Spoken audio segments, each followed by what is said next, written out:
संकलित और यशस्वी मुख्यमंत्री तो है ही, लेकिन एक कुशल जनसेवक जो हृदय से प्रदेश के लिए समर्पित भाव के साथ कार्य करते हैं, आदरणीय शिवराज सिंह चौहान जी। मंच पे आसीन मेरे बुजुर्ग, जिन्होंने मेरी दादी राजमाता विजयराजे सिंधिया जी के साथ मिलकर जनसेवा का पथ अपनाने का काम किया है, और इस क्षेत्र का केवल इस विधानसभा का नहीं लेकिन इस जिले का भी और इस पूरे प्रदेश में जिन्होंने अपनी अमिट छाप छोड़ी है, आदरणीय गौरीशंकर शेजवार जी। मंच पर आसीन हमारे क्षेत्र के सांसद आदरणीय रमाकांत भार्गव साहेब, इस क्षेत्र के पूर्व मंत्री और जिनका एक पारिवारिक रिश्ता सिंधिया परिवार के साथ रहा है, आदरणीय सुरेश पटवा साहेब।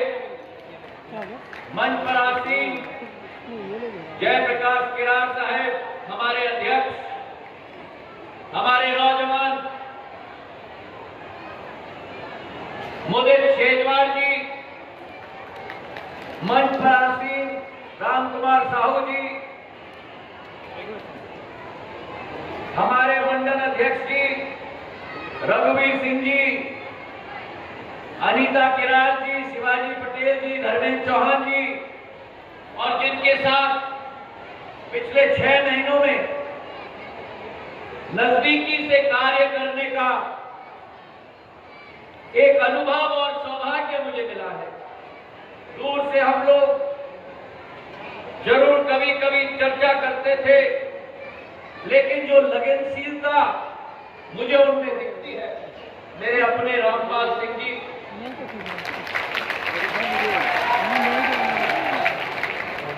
और मंच पर आसीन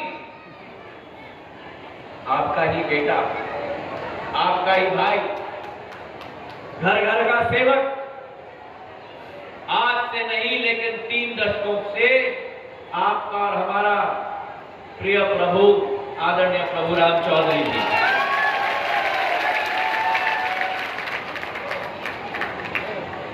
मैं आपके और मुख्यमंत्री जी के बीच में ज्यादा समय नहीं लेना चाहता, लेकिन 2-3 बातें मैं आपसे कहना चाहता हूं। पहली बात तो ये कि ये क्षेत्र एक बहुत ही सौभाग्यशाली क्षेत्र है।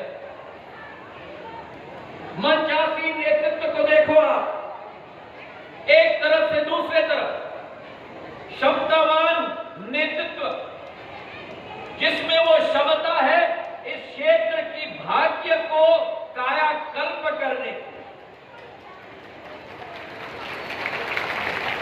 और ये पूरा नेतृत्व आप एक ही मोती के माले में पिरोकर आप लोगों के लिए पूर्ण रूप से जिंदगी के लिए समर्पित है। मैं उस तरफ रहता था, अलग अलग में। मैं क्षेत्र का नेता नहीं, सांसद नहीं, विधायक नहीं, लेकिन फिर भी सांची में, रायसेन में इतना प्यार है कि दूसरे क्षेत्र के लोगों को भी अपने तरफ खींच के लेकर अपने दिल में समा लेती है। मुझे 20 साल हो गए जनसेवा में, लेकिन हृदय के एक अभेद अंग में सदैव रायसेन और सांची के लिए सेवा भाव करने की एक कल्पना सदैव मेरे दिल में एक ज्वालामुखी की तरह तड़पती थी। मेरे भाई और बहनों, मैं उन कांग्रेसी नेताओं की तरह नहीं हूं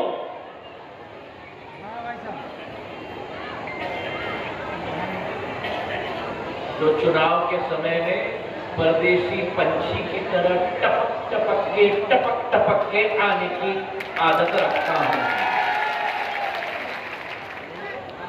पिछले 20 सालों में चाहे केंद्र विद्यालय की बात हो,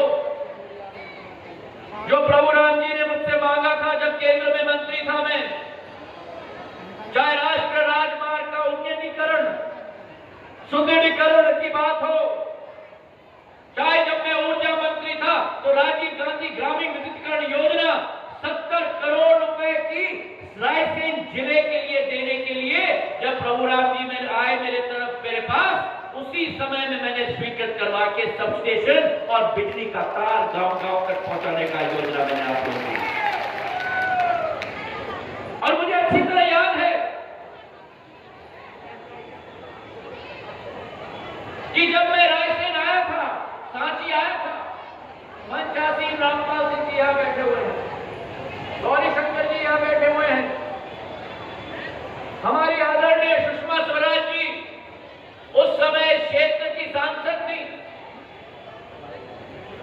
हमारा मंच वही था, केंद्र विद्यालय का भूमि पूजन, राष्ट्रीय राजमार्ग का भूमि पूजन, और इस तरफ से मेरा काफिला निकल रहा था, उस तरफ से सुषमा जी का काफिला निकल रहा था। मैंने पहचानते हुए ही अपनी गाड़ी रोकी, उनके गाड़ी के पास जाकर प्रणाम करके उनको भी मैंने अपने तरफ से बधाई और शुभकामनाएं। ये एक रिश्ता होना चाहिए। आज की राजनीति में तो एक दुश्मनी का रिश्ता होता है। थोड़ी अध्यात्म में मैं विश्वास रखता हूं। ईश्वर ने पृथ्वी पर हमें सीमित समय दिया है। हम लोग इस दौड़ में रहते हैं कि हमको कुर्सी चाहिए, हमको मंत्री पद चाहिए, हमें शौर्य चाहिए। हम भूल जाते हैं कि जब हम उस पर्वताधिकार के दरबार में जाएंगे तो वो पर्वताधिकार नहीं पूछेगा कि लाल बत्ती कितने बार मिली, वो पर्वताधिकार पूछेगा कि मैंने तुमको पृथ्वी पर मौका दिया था, कितनी जनता का सेवा तुमने किया मेरे भाई और बहन। और आज जो वो दल बैठ के आलोचना और कटाक्ष कर रहा है, कह रहा है कि मेरा प्रभु जो आपका बेटा है, आपका भाई है, आपका घर घर का सेवक है, ये इल्जाम वो लोग लगा रहे हैं कि आपका प्रभु, हम सबका प्रभु आज बिक चुका है। ये इल्जाम प्रभु राम चौधरी पर नहीं है, ये इल्जाम सांची का एक नागरिक के ऊपर कमलनाथ और दिग्विजय सिंह ने लगाया है मेरे भाई और बहनों। जिस सेवक ने अपनी डॉक्टरी छोड़ी, आपकी सेवा का रास्ता अपनाया, विधायक बनकर, मंत्री बनकर भी एक एक घर में जाकर आपकी सेवा करता है। आज इन लोगों की जरूरत क्यों? इसलिए क्योंकि कुर्सी खिसक गई।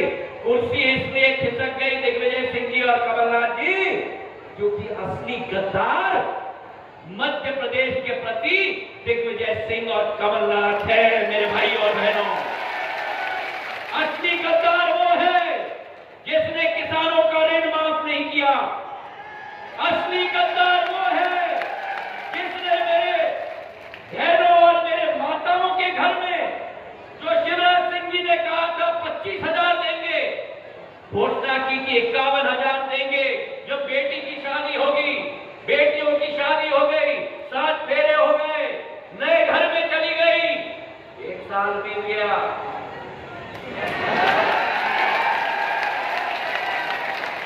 51,000 नहीं आया।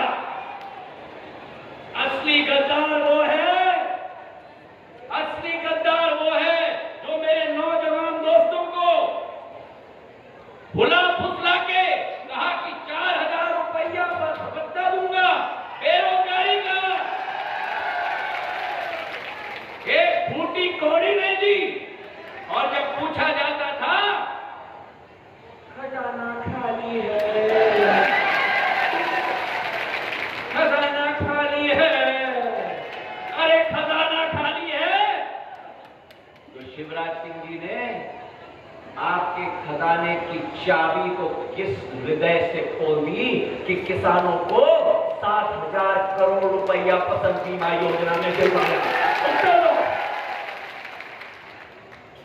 और इनकी जरूरत कि इनको कहें कि नालायक।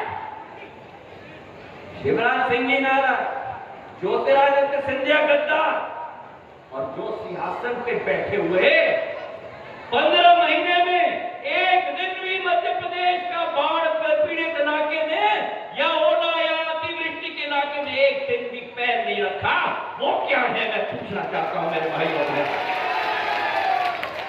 संवेदनशीलता ये होती है जो अभी प्रभु राम जी ने सुनाया।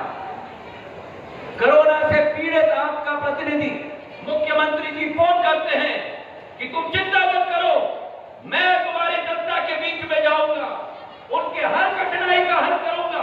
रात के 3-3 बजे तक ये जनसेवक बोट में बैठकर पूरे क्षेत्र का दौरा करता है, और वो कमलनाथ जी एक दिन भी अपने वल्लभ भवन से नहीं निकले 15 महीने के अंदर मेरे भाई और बहन। तो आपको तय करना है कैसी सरकार चाहिए हमें, कैसा जनसेवक चाहिए हमें। ऐसा जनसेवक जो कोरोना के लिए रात दिन कार्य करे, या वो जनसेवक जो कोरोना के महामारी के आगामी समय में एक मीटिंग भी न करे। समय नहीं है।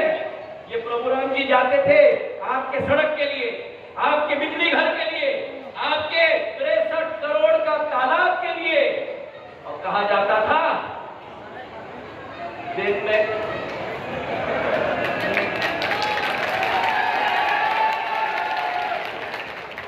24 घंटे हैं, चलो चलो चलो चलो। तो प्रभु राम चौधरी जी ने उनको कह दिया, कमलनाथ जी एक मिनट।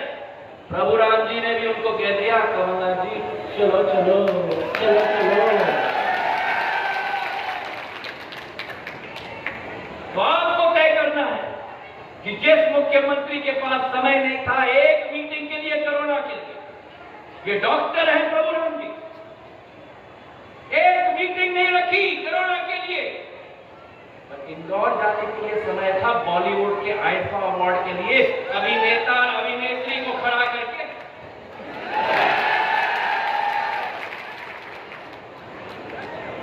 कैसा मुखिया चाहिए हमें जो हमारे दुख के समय में, अभी सुर्खी में हमारे किसान सोयाबीन की फसल उठाकर दिखा रहे थे सभा शुरू होने के पहले। शिवराज सिंह जी मंच पे गए किसी और के बोलने के पहले कि वो सड़ी हुई फसल मेरे पास लाओ, और कलेक्टर को तुरंत आदेश दिया कि सर्वे होना चाहिए और पूरी मुआवजा राशि मेरे अन्नदाताओं को मिलना चाहिए। सिंधिया परिवार वो परिवार है जिसने सदैव सत्य का साथ दिया है। और कान खोल के सुन ले कमलनाथ जी और दिग्विजय सिंह जी, जब डीपी मिश्रा ने मेरी दादी को ललकारा था तो राजमाता जी ने डीपी मिश्रा की सरकार को धूल चटा दी थी।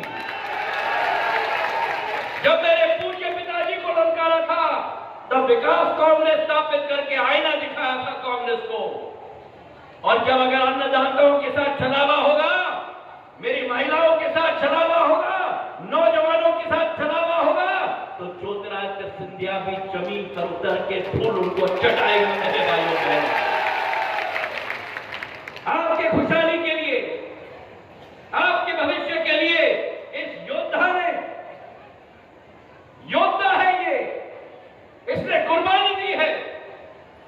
अंतरात्मा से आप पूछो, अगर आप में से एक भी कोई व्यक्ति 15 साल बाद विधायक बना हो और वो व्यक्ति 15 साल बाद कैबिनेट का मंत्री बना हो, कौन सा व्यक्ति है दुनिया में जो कैबिनेट मंत्री पद का पद 15 महीनों के अंदर त्याग करेगा जनता के लिए? मैं पूछना चाहता हूं। ये उदाहरण आपके सेवक ने दिया है, क्योंकि सेवक का नाम बदनाम नहीं हुआ, सेवक की अवहेलना नहीं हुई, सेवक का अपमान नहीं हुआ।